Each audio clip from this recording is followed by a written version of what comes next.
Hello, my name is Mrs. West, and I will be your grammar and composition teacher for this school year. Just a little bit about me. This is my 9th year teaching, and this is my 2nd year here at Nolan Catholic High School. I also teach Theology 3.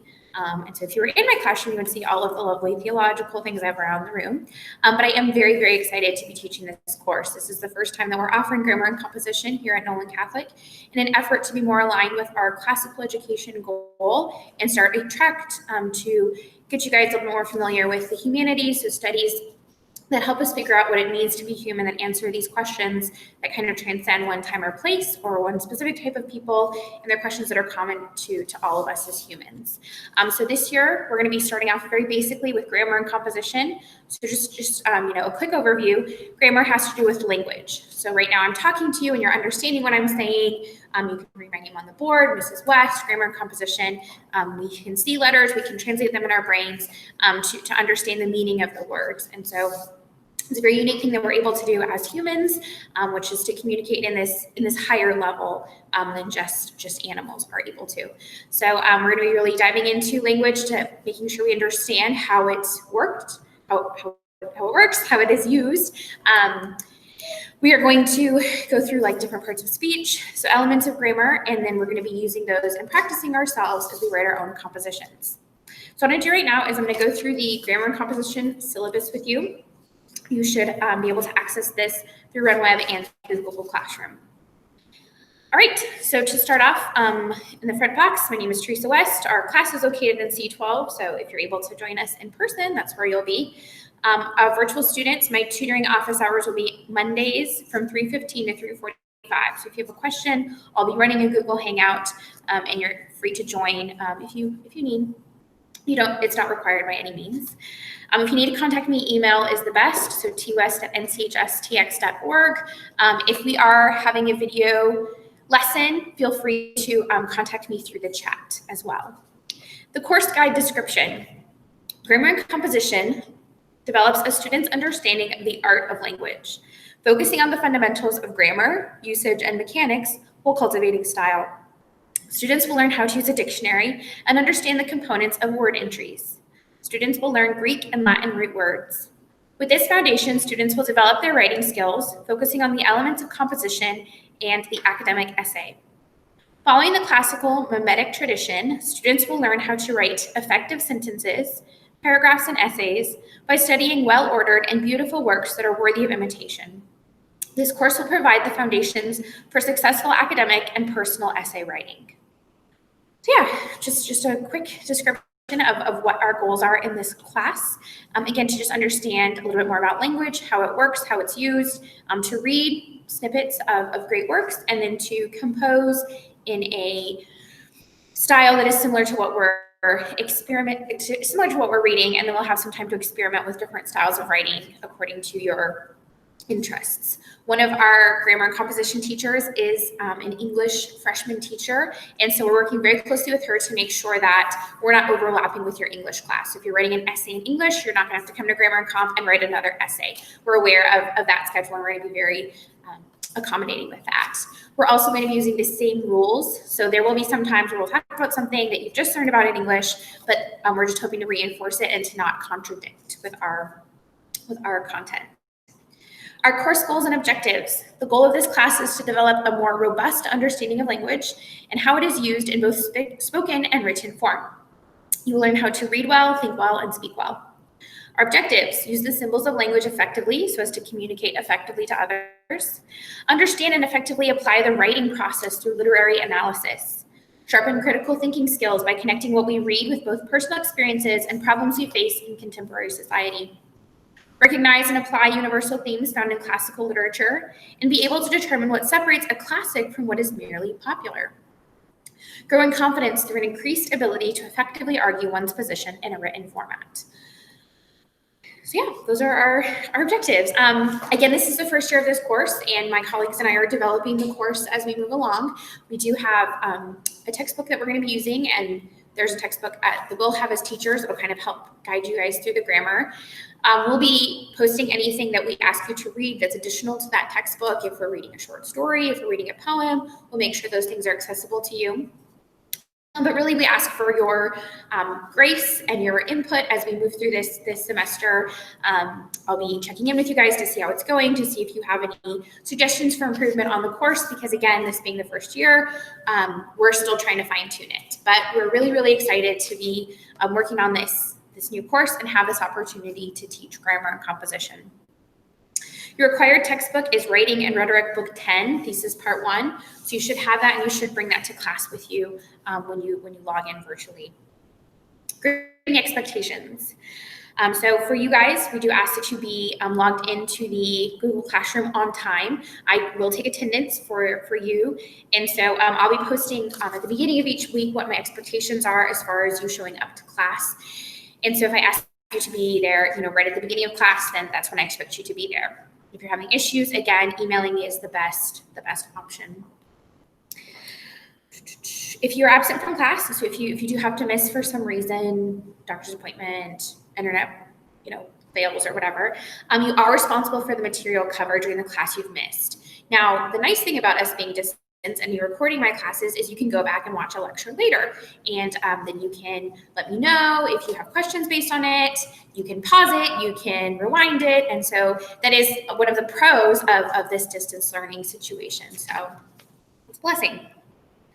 You are responsible for still turning in the homework assignments and whatnot the next day because you'd have access to the lecture. Okay.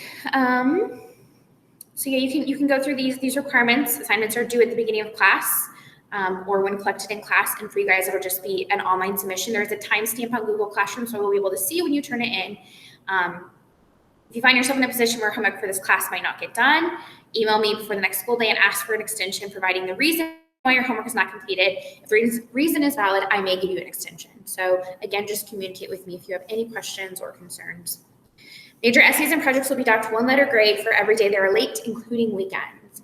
So when we do have major assignments, if there is a larger composition that we're working on, I'm going to be giving us a lot of time to work on that in our class day, and I do expect those to be completed on time. Grading categories / weights. So classwork participation homework is going to be 3 times a week or 2 times a week, because if you notice, we switch off the weeks that we meet 3 times or 2 times, and that's going to be 20% of your grade. For you guys, if we're having a class discussion, I would ask that you either communicate and participate through our speaker, which we have set up in our room, or if you don't feel comfortable doing that, or you missed the class or whatever, then I'll have a thread on Google Classroom so you can just post and contribute to the discussion. So you will still be able to earn a participation grade just the same as if you were sitting at a desk here in person. Quizzes will probably be once a week, and that'll be 30% of your grade. Quizzes are going to be over one topic, one piece of information. So if we're talking about independent and dependent clauses, then you would have a quiz over independent and dependent clauses. So that would just be the one topic that it's over. So quizzes are for assessing knowledge about one particular thing. Again, that's 30% of your grade. Tests, once every few weeks, that's going to be 35% of your grade. So that's going to be over a larger section of material. So if we did clauses and parts of speech and parts of a sentence, that might be something that we would test over. And so we will have review time. I will distribute reviews to you guys. I will say for the tests, I have not decided yet what that will look like for you guys, for you distance learners. The administration gave us a lot of different ideas of ways that we could test, and I just haven't decided what's going to be best for us yet. With that being said, once I do decide that, I will communicate that clearly with you and your parents, because some of the options do involve your parents. And if you need any modifications or you don't feel comfortable with that testing format, again, just send me an email and we can figure something out. I don't think I'm going to require you to come on campus to take tests. Yeah, that's just me. So not something that I think you need to necessarily be present for. So tests are going to be 35% of this class. Then our last category is composition, and that's going to be 15%. So if we do have a larger composition, let's just say that there's a short story at the end of the year that we're asking you guys to write, then that would go straight into this composition category. So that'd be different from a test because you're going to be working on it and writing it. It will showcase some of your grammar work, but we're just going to treat it as a separate category. And I'll be clear as I give out assignments to let you know which category this fits into. And obviously, through RunWeb, you'll be able to keep track of your grades actively throughout the semester. Again, our virtual tutoring time is on Mondays.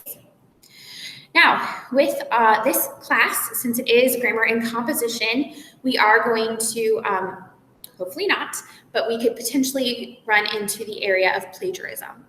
So I know you're going to go through this in your English class, but I want to really quickly just reiterate that if you claim someone else's knowledge as your own, it is a very grievous offense academically, right? So we want to be people of integrity. We want to tell the truth.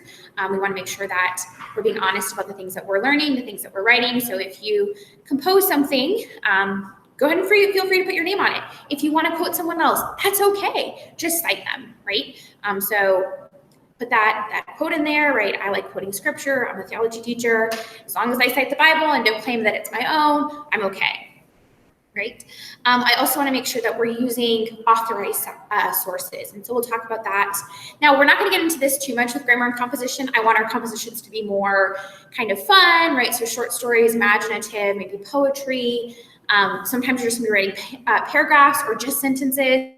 So it's not like you have to write a thesis, for a sentence that you're writing. It can just be kind of a fun sentence. So I don't think we'll get into this very much, but I just want to make sure that you understand the seriousness that plagiarism is and make sure that it doesn't happen in my class. If it does happen, there are consequences that are tied to that action. Classroom expectations. It's okay to not like this subject, right? Not everyone likes grammar and composition. You might not like the textbook that we're using. You might not like the style of my teaching. However, I do ask that you be respectful. Right? There are things that I don't like, and I still need to do them. I still need to be respectful. That's part of what it means to be human, right? So regardless of what you like and dislike, you must be respectful to each other. So for you, that's going to be respectful to your students in person. So if you are contributing to the class, it should be a helpful contribution, not something that's derailing or taking away from our learning experience. And if you are online and you're able to see other students, I ask that you just be respectful to them as well. And lastly, please be respectful to me as your teacher. So if I'm talking, you're not talking. If I ask you to do something, I need you to do it. If you disagree with it, that's a separate conversation we can have, but I might still ask you to do that thing in the end. And so I do ask for your quick and compliant obedience. You communicate respect by keeping on task at all times, responding with respect and compassion to the ideas and perspectives of others. So in this class with composition, with bringing up some topics that are common to everyone, we might get into some issues that we have differences of opinions and differences of experiences. That's another place where I do ask for your respect, right? And that we're able to empathize with others. We're actually able to listen to what they're saying, try to understand where they're coming from. And then that way we would ask for the same thing when we share our stories and our perspectives.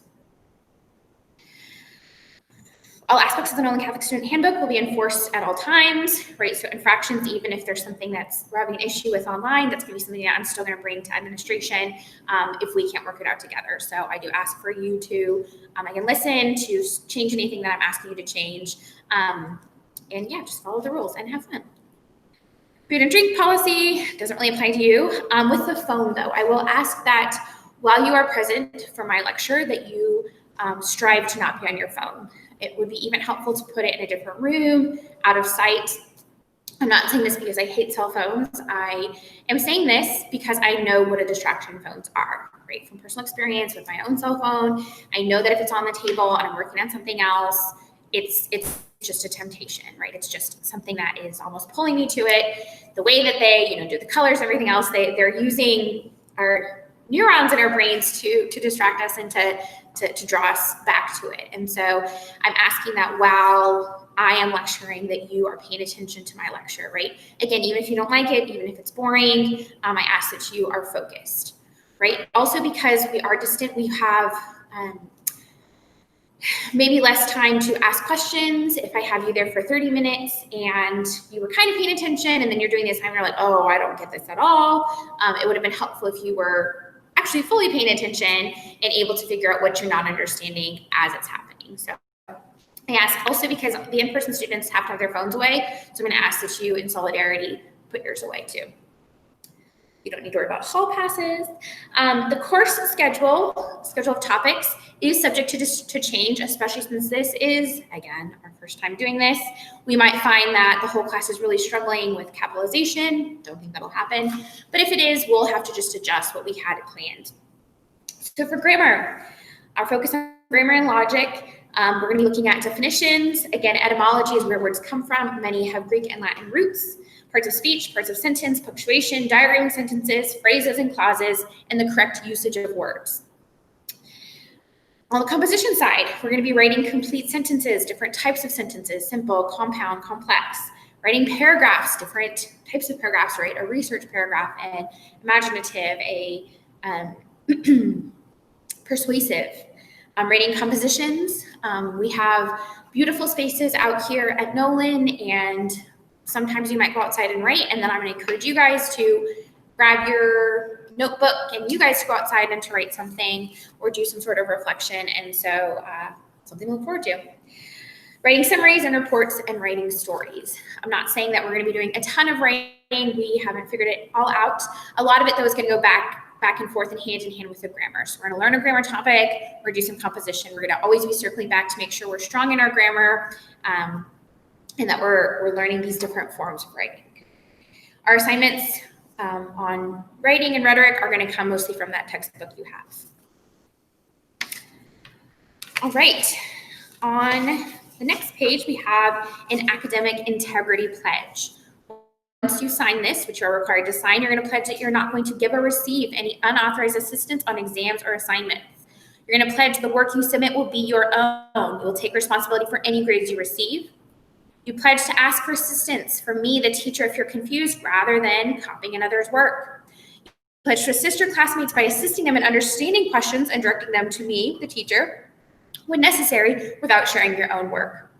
And lastly, you understand that a violation of the school's academic integrity policy can result in losing credit on assignments and additional disciplinary action. So I know that a lot of you guys are freshmen, some of you are sophomores or juniors. You want to be good friends. It's a huge part of high school is the community and the relationships, and your friend says, hey, I didn't get to do this assignment, let me copy off of yours. Or for you guys, if you did it digitally, email me what that looks like, right?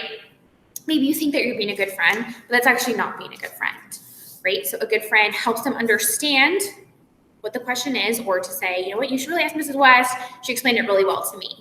Right? When we give someone else our work, we're not being a good friend because we're not allowing them to grow. We're not allowing them to take that responsibility for the thing that they need to be responsible for, right? We're not setting them up for success in the future. We're setting them up to be dependent on others instead of taking responsibility, right? If you are in that situation, there's a reason why. And if it's a good reason, you can come and talk to me. And if it's a bad reason, maybe that's something you need to learn from, right? If you're staying up till 4 a.m. playing video games, maybe your friend needs to stop doing that, right? So again, I'm just asking you to be people of integrity, and when you sign this pledge, to realize what you are signing, okay?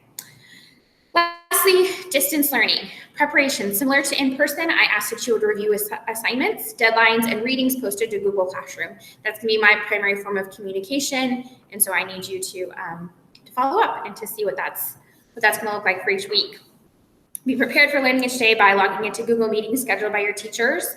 I can almost guarantee that I'm going to have you sign in at the beginning of every single class, right? There might be some days where I say, hey, we're going to run outside for a quick walk. The kids are really tired. Take 10 minutes and meet us at whatever, 9:50. But I think for the most part, I'm going to try to schedule my class where we're getting started. We're doing our content first, and then we'll do our activities. And if we do outside or something like that, that'll be towards the end of class. So when I ask you to be online, I really need you to be there, right? I am taking attendance, and if I mark you absent, right, we don't want to create that conflict for our administration who keep track of that, okay? Students and parents, you should understand that technology will not be loaned to you, that you need to have access to laptop, desktop, whatever it is, Wi-Fi, earbuds, because you are choosing this option. Instruction, you need to be actively and available and engaged during the academic day, so from 7:45 a.m. to 3 p.m.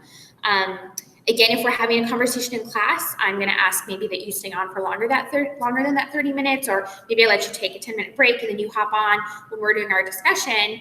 And I do ask that you be there. So you should be available for that 90-minute class that is our class time. And I do need you to be respectful of the things that I'm asking you to do.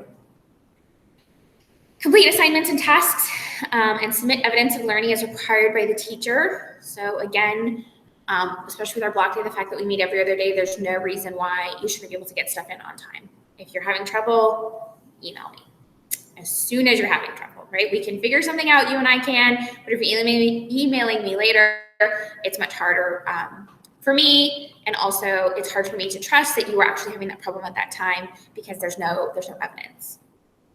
Review teacher feedback on learning. I'll do my best to communicate to you, especially with those longer compositions. If you're putting a lot of time into it, I want to put a lot of time into reading them and honoring your work and helping you grow and become better writers, better thinkers, better speakers. And then, yeah, please wear your academic top when you, uniform top when you come to class. Note, student and parents understand that deadlines and assignments will not be extended or modified for distance learners.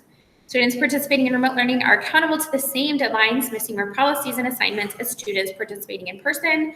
These expectations are outlined for both in-person and distance learners earlier in my syllabus. Okay. Again, attend tutoring if you need, judge a teacher if you need help or support. You're going to sign this syllabus acknowledgement form and submit it in whatever way admin has asked you to do so. All right.